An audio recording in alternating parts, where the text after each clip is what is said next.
Chapter 4 Primary Source. Primary source, noun, a person with first-hand knowledge of an event.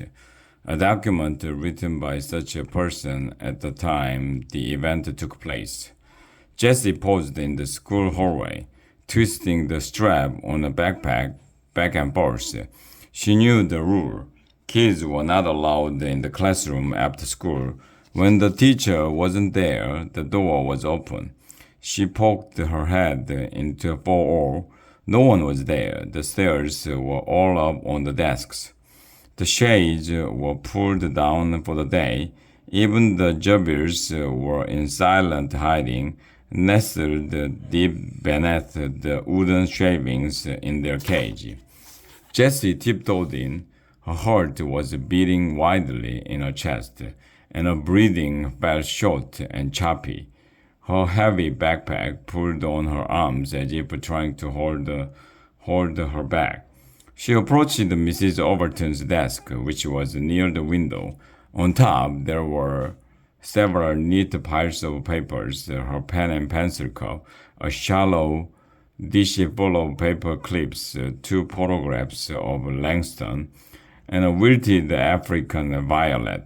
Jessie reached out and quickly rubbed one of the plant leaves between her thumb and fingers, enjoying the velvety feel of the little hairs that covered the leaf. The soft touch of the plant calmed her down, but she didn't have much time. Megan was coming over to her house in half an hour to make their class valentines, and anyone could walk into the classroom at any moment. She would have to be fast, a real pro. Jessie's eyes scanned the desktop, looking for clues, but what was she looking for? Nothing seemed unusual. Nothing that would reveal Mrs. Overton as the secret person who was leaving Candy Hearts. She walked around the desk and took a quick peek in the trash can, spotting only an empty paper cup and an orange peel. Out in the hall, a locker banged shut with a sharp metallic clang. Jessie could hear the sound of a squeaky cart rolling down the hall. She stopped. What if Mrs. Overton came back? Her coat was still hanging on the hook. Her purse was underneath the desk. What if the custodian came in to sweep the floor? Would Jessie be expelled from fourth grade? But she had to be brave. Her newspaper was due in less than a week, and she didn't have a front page story. There was a secret in for all, and it was her job to uncover the truth. She looked at Mrs. Overton's desk. There was one long, thin drawer in the center, and three deep drawers on each side. Jessie wondered whether the drawers were locked. She wondered which drawer was mostly likely to hold a secret. Her heart started to beat faster. Her dad did this kind of thing all the time, right?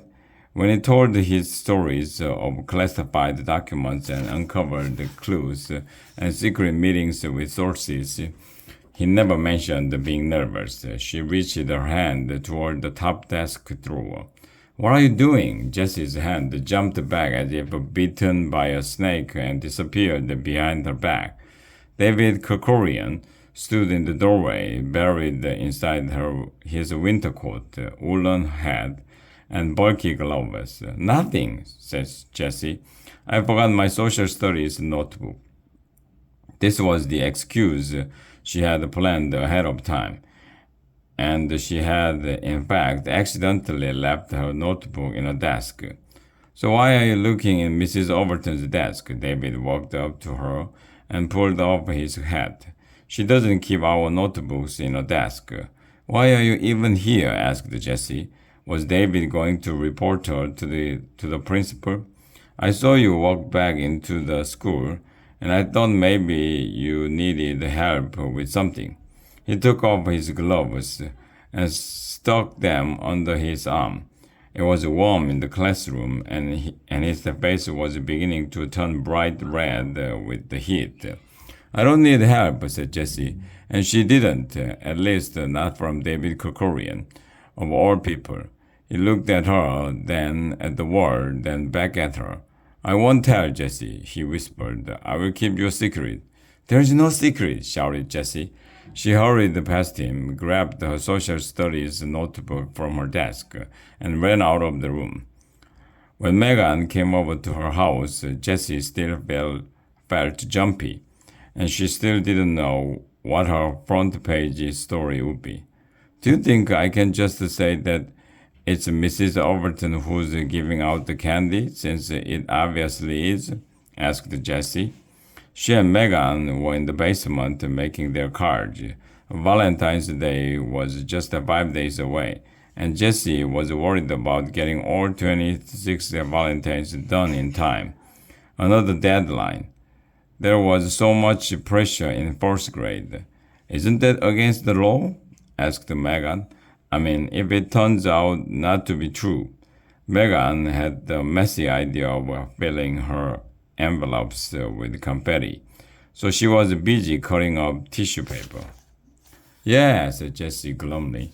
It was called libel, and you could go to jail for it. But where else could it be? Jessie was decorating the edges of her heart-shaped valentines with little glue-on jewels following a strict pattern. Red, silver, purple, silver. You never know, said Megan, and she tossed a handful of confetti into the air so that it rained down on the table. Jessie brushed the confetti off her side, glad that it hadn't landed in any glue.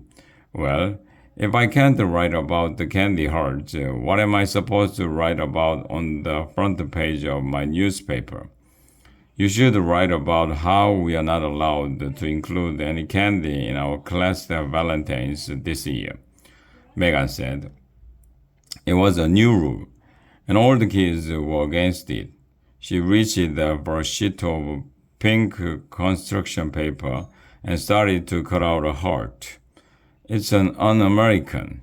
Megan's uncle owned a candy factory, so Jessie could understand why she'd be upset.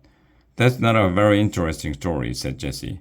Sure, everyone in 4O was mad about the new rule, but there was nothing to investigate. Candy was bad for your teeth, and grown-ups cared more about healthy teeth than they did about a kid's happiness. End of story. Then we should make a story, said Megan. We should have a protest, sign a petition. No, a sit-down strike. We should all refuse to do our homework until that rule is changed. Not do homework? Jessie stared at Megan. That sounded completely crazy to her. Bad idea, she said. I need to uncover a secret. Megan stopped cutting her paper and looked at Jessie.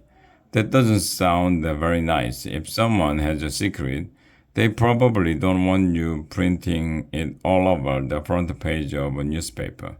Secrets are bad, Jessie said, thinking of the big chemical company and the lying senator. Clearly, Megan didn't understand what investigative reporting was all about. Some secrets are nice, said Megan, smiling. There was a clumping sound overhead, and then the door to the basement squeaked open. Hey, Jess, it's almost dinner, said Evan. But instead of closing the door and going back upstairs, he continued down the steps and wandered over to the table where they were working. My mom says you can stay if you want to, said Evan, not even looking at Megan. What's that? He asked, pointing to the pile of shredded tissue paper. Megan grabbed 2 fistfuls of the confetti and held them up to her head. It's my new hairdo. Do you like it? Evan burst out laughing. Then he grabbed the first fistful and held the confetti paper up to his chin. Do you like my beard? He asked in a deep voice, and Megan practically fell off her chair. She laughed so hard, Jessie really didn't get what was so funny. You guys are weird, she said, bending over her valentine and pressing the last jewel into place. But she wasn't listening to them anymore.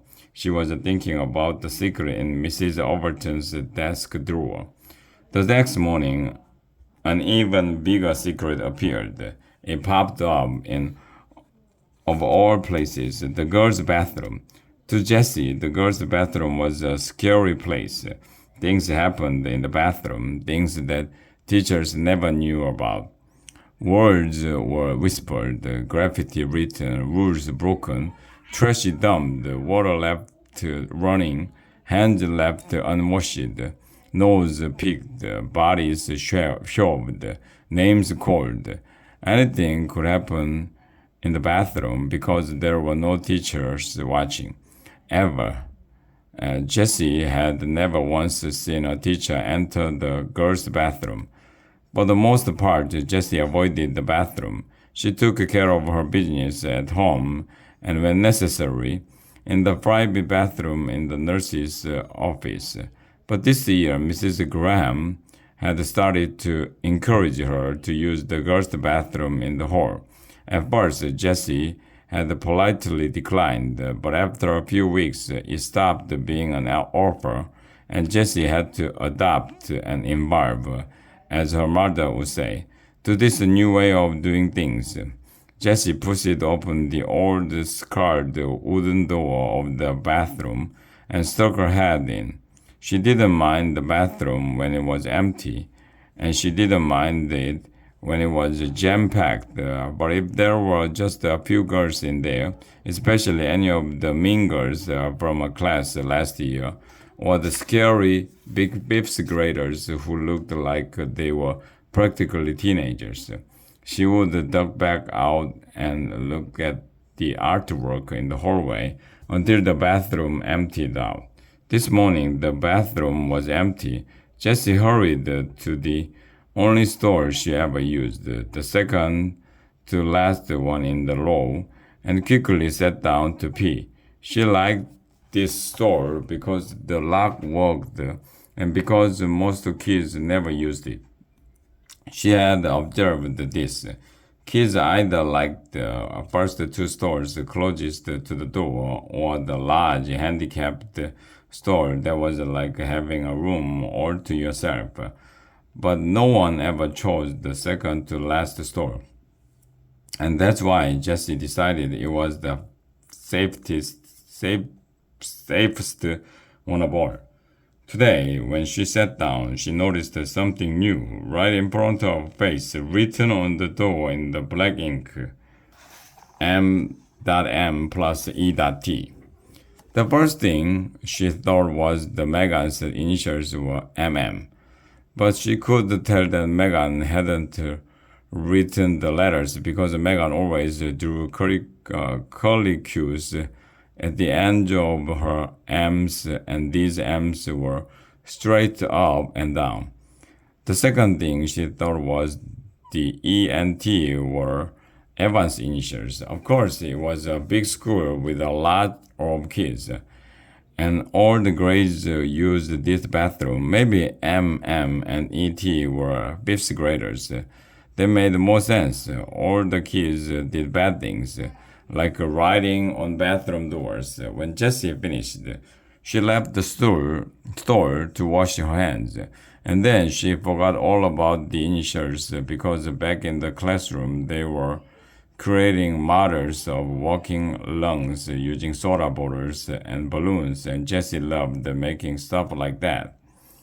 But later in the morning, when Megan twisted around in her seat to talk to Tessa, while Mrs. Overton was giving a math lesson on decimals, Mrs. Overton said, "Megan Moriarty, eyes up front, please."